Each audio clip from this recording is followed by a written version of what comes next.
Welcome to the Genius Factory. Enjoy the video. In this video, I will show you how to make a light, airy whipped topping using milk and egg. This easy guide will help you create a delightful foam perfect for your favorite treats. We'll start by gathering just 3 simple ingredients: some non-fat milk powder, a bit of water, and a touch of dried egg whites.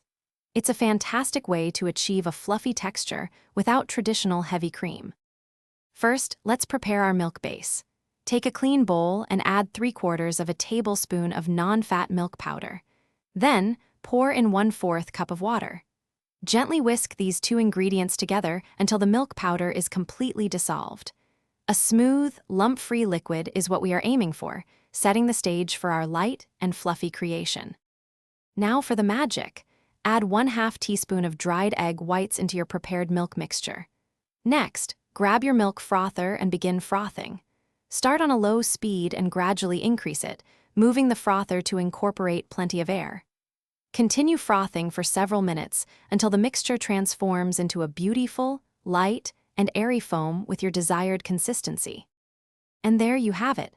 Your delicious, light, and airy milk and egg foam is ready to be enjoyed. This versatile topping is perfect for adding a delicate touch to your favorite desserts, a dollop on hot chocolate, or even alongside fresh fruit. For best results, serve it right away. If you have any left, store it in an airtight container in the refrigerator for a day or 2. Thanks for watching. If you found this helpful, don't forget to like and subscribe.